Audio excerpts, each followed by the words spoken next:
விஜய் டிவியில் ஜோடி are you ready start பண்ணிட்டாங்க. அதில் ஜோடி இருக்கோ இல்லையோ நம்ம வந்து ஜோடியாக போகணும்னு சொல்லிட்டு நான் வந்து லாங்காக போகும்போதெல்லாம் ஜனனியை வந்து கூப்பிட்டுப்பேன். ஸோ இவங்களும் நம்மளோட டீம் ஜிகே தான், அதாவது என்னோட சப்போர்ட்டிவ் டீம். எப்படி பார்த்தீங்கன்னா இவங்களுமே நல்லா பண்ணுவாங்க.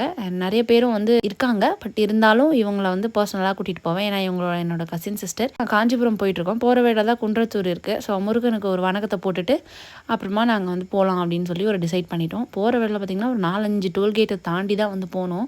ஸோ வண்டலூர் பைபாஸ் எடுத்ததுனால ஈஸியாக இருந்தது ரூட். கொஞ்சம் நான் போகிற வேகத்துக்கு எங்கே வந்து தலைப்பு செய்தியில் வந்துடணும்னு பயந்துட்டு தான் போனோம். பட் காட்ஸ் கிரேஸ் ஒன்றும் ஆகலை. ஸோ அதனால் கொஞ்சம் பொறுமையை மெயின்டைன் பண்ணி ஒரு வழியாக கூகுள் மேப்பை பார்த்து கிளைண்ட்டோட வீட்டை வந்து ரீச் பண்ணியாச்சு. எங்கள் அம்மா வீட்டுக்கிட்ட தெரிஞ்சவங்க இருக்காங்க. அங்கேருந்து நமக்கு ரெஃபரன்ஸ் மூலமாக வந்தவங்க.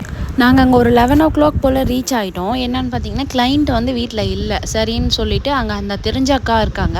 அவங்க வீட்டில் கொஞ்சம் நேரம் உட்காந்துட்டு அப்புறமா கிளைண்ட் வந்ததுக்கப்புறம் தான் அவங்களுக்கு கம்ப்ளீட் பண்ணோம். கிளைண்ட் பார்த்திங்கன்னா ஒரு 1:30 மணி போல் வந்தாங்க. ஸோ ஒரு 2.5 hours வந்து நாங்கள் வேஸ்ட்டாக தான் அங்கே உட்காந்துட்டு இருந்தோம். ஸோ இதுக்கே எங்களுக்கு பாதி டைம் போயிடுச்சு. நாங்கள் ஒன்று முடிவு பண்ணி வந்தோம், ஆனால் கடவுள் ஒன்று முடிவு பண்ணிட்டாரு. அப்புறம் அங்கேருந்து முடிச்சுட்டு கிளம்பி திருநின்ற ஊருக்கு வந்து பானிபூரி சாப்பிட்டு அடுத்த கிளைண்ட் வீட்டுக்கு வந்து கிளம்பிட்டோம். அவங்க வீடும் திருநின்ற ஊரே தான். ஸோ அவங்களுக்கும் முடிச்சுட்டு நாங்கள் வீட்டுக்கு கிளம்பிட்டோம். ஸோ அந்த வீடியோ கண்டிப்பாக உங்களுக்கு பிடிச்சிருக்குன்னு நினைக்கிறேன். மறக்காமல் ஜிகே மெஹந்தியை சப்ஸ்கிரைப் பண்ணிடுங்க. நம்ம டீம் மெம்பர் மெஹந்தி பை ஜானியும் வந்து கொஞ்சம் சப்போர்ட் பண்ணுங்கள். இதோடு நான் உங்கள் எல்லாரையும் அடுத்த வீடியோவில் மீட் பண்ணுறேன். Thank you so much.